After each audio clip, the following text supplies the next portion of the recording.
Hello students, it's Anuradha ma'am here. Welcome to my YouTube channel Made Concept Easy. Historical background को continue करते हुए आज मैं explain करूंगी रिनेसेंस पीरियड। देखो लास्ट वीडियो लेक्चर में मैंने आपको मिडिल एज तक एक्सप्लेन कर दिया था। मैंने आपको समझाया था कि जब किसी को साइकोलॉजिकल डिसऑर्डर हो जाता था तो लोग किस तरह से उनके साथ ट्रीटमेंट करते थे। लोगों के ये व्यूज होते थे कि इसके ऊपर किसी इविल स्पिरिट का साया है, इसमें कोई आत्मा, इसमें कोई भूत प्रेत आ गया है, इसलिए इसका ये स्ट्रेंज बिहेवियर है। लेकिन जैसे जैसे रिनेसेंस पीरियड आया लोगों के व्यूज चेंज होते चले गए। लोगों की जो धारणाएं थी, लोगों के जो बिलीफ थे वो चेंज हो गए। यहाँ लोगों के अंदर ह्यूमैनिटी डेवलप हो गई, लोग एक्साइटेड हो गए, उनके अंदर क्यूरियोसिटी डेवलप हो गई कि किस तरह से ये स्ट्रेंज बिहेवियर ऑकर होता है। लोगों ने बिहेवियर को स्टडी करना शुरू कर दिया। तो देखो जो रिनेसेंस पीरियड है इसमें ह्यूमनिज्म और क्यूरियोसिटी इन दोनों पर मेन फोकस किया गया। यहाँ पर लोगों के अंदर मानवता आ गई। पहले लोग क्या थे, क्रूअल होते थे, उनका बिहेवियर इनह्यूमन होता था ऐसे लोगों के साथ जिनका बिहेवियर एबनॉर्मल होता था।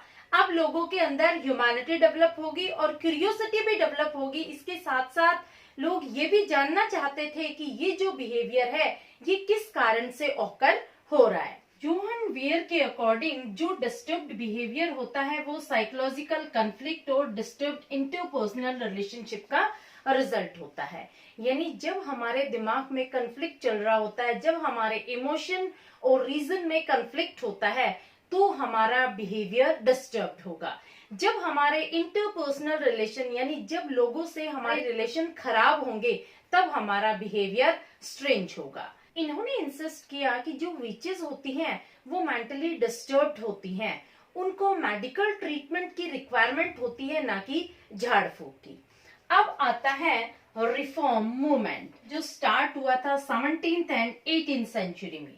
17th एंड 18th सेंचुरी को age of reason and enlightenment के नाम से भी जाना जाता है। देखो अब लोगों को नॉलेज हो गई थी, अब लोगों को इस बात का ज्ञान हो गया था कि जो साइकोलॉजिकल डिसऑर्डर है ये एक मानसिक बीमारी है, ये किसी इविल स्पिरिट, किसी डेविल का साया नहीं है। 18th सेंचुरी में लोगों में अवेयरनेस आ गई थी, लोगों को समझ आ गई थी कि जो ये मानसिक बीमारी है इसमें प्रॉपर केयर की रिक्वायरमेंट है, ना कि किसी झाड़ फूक की। ये काउंटर मैजिक और प्रेयर से ठीक नहीं की जा सकती है, इसके लिए मेडिकल ट्रीटमेंट की रिक्वायरमेंट है। तो लोगों के स्ट्रॉन्ग बिलीफ और डॉगमेटिक एटीट्यूड को चेंज कर दिया था साइंटिफिक एटीट्यूड ने टुवर्ड साइकोलॉजिकल डिसऑर्डर्स। यानी जिन लोगों को साइकोलॉजिकल डिसऑर्डर की प्रॉब्लम होती थी, जिनका स्ट्रेंज बिहेवियर होता था, अब उन्हें प्रॉपर केयर और मेडिकल ट्रीटमेंट मिलने लग गया था। तो देखो अमेरिका और यूरोप में बहुत सारे असाइलम बनाए गए। असाइलम क्या होते हैं? ये साइकेट्रिक हॉस्पिटल होते हैं। यहाँ पर उन लोगों का ट्रीटमेंट किया जाता है जिन्हें साइकोलॉजिकल डिसऑर्डर की प्रॉब्लम होती है, जिनका एबनॉर्मल बिहेवियर होता है। यहाँ पर केयर की जाने लगी मेंटली इल लोगों की। जो लोग मेंटली इल थे वहाँ उनको प्रॉपर ट्रीटमेंट मिलने लगा। देखो एंशियंट पीरियड में सोशल, बायोलॉजिकल और साइकोलॉजिकल अप्रोचेस को फॉलो किया जाता था। लोगों की धारणाएं, लोगों के इंटरप्रिटेशंस जो होते थे इस बीमारी के बारे में, ये इन तीनों अप्रोचेस के बेसिस पर होते थे। तो रिसेंट पीरियड में हम कौन सा अप्रोच फॉलो करते हैं? रिसेंट पीरियड में जो हमारा अप्रोच है वो है इंटरैक्शनल अप्रोच, जिसे bio, psycho and social approach के नाम से भी जाना जाता है। देखो रिसेंट पर्सपेक्टिव से तीनों ही factors social, biological and psychological एक इम्पोर्टेंट रोल प्ले करते हैं in influencing the outcome of psychological disorders. इसके बाद आता है क्लासिफिकेशन ऑफ साइकोलॉजिकल डिसऑर्डर्स। देखो जो भी साइकोलॉजिकल डिसऑर्डर किसी को होता है उसका डिटेक्ट होना बहुत जरूरी है। जब हम डिसऑर्डर को क्लासिफाई करेंगे, उसको एक प्रॉपर नाम देंगे, प्रॉपर डायग्नोज करेंगे, तभी उसका ट्रीटमेंट पॉसिबल है।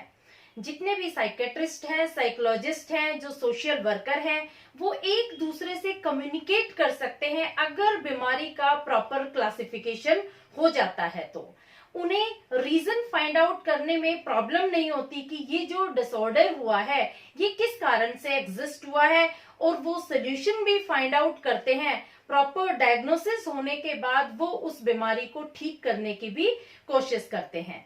तो इसके लिए 2 मैनुअल तैयार किए गए थे। जो फर्स्ट मैनुअल था वो था diagnostic statistical manual of mental disorder, जिसे DSM-5 के नाम से भी जाना जाता है। इस मैनुअल में presence and absence of disorder के बारे में बताया जाता था, यानी जो बीमारी है वो है या नहीं, उसके सिम्टम्स चेक किए जाते थे, उसके कैरेक्टरिस्टिक्स चेक किए जाते थे। जो बीमारी है उसके कैरेक्टरिस्टिक लिस्टेड किए होते थे। जैसे किसी को फोबिया है, किसी को एंजाइटी है, तो इनसे रिलेटेड जो सिम्टम्स होते हैं, जो इनके कैरेक्टरिस्टिक्स होते हैं, जो फीचर्स होते हैं, वो सारे फीचर्स इस मैनुअल में लिस्टेड होते थे। दूसरा था classification of behaviour and mental disorder, जिसे ICD-10 के नाम से भी जाना जाता है। ये WHO यानी वर्ल्ड हेल्थ ऑर्गेनाइजेशन ने प्रिपेयर किया था। इसमें क्या होता था कि main clinical feature and symptoms including diagnostic guidelines. इसमें जो बीमारी है उसके फीचर्स के साथ साथ वो गाइडलाइन भी प्रोवाइड की जाती थी जो उस बीमारी से रिलेटेड थी। मेन फीचर्स जो एक्यूरेट डायग्नोसिस होने के बाद वो फीचर्स एनालिस्ट किए जाते थे, प्रॉपर गाइडलाइंस प्रोवाइड की जाती थी कि इस बीमारी के अंदर ये फीचर्स एग्जिस्ट होते हैं, वो एनलिस्टेड होते थे। उन फीचर्स को इस मैनुअल में ऑलरेडी लिख दिया जाता था कि अगर आपको ये बीमारी है तो ये गाइडलाइंस हैं और ये इस बीमारी के फीचर्स हैं। तो 2 मैनुअल तैयार किए गए, उसके अकॉर्डिंग क्लासिफिकेशन किया गया साइकोलॉजिकल डिसऑर्डर्स का। होपफुली आपको ये टॉपिक अच्छे से क्लियर हो गया होगा। Please like it, subscribe it and share it to your friends. Okay, thank you.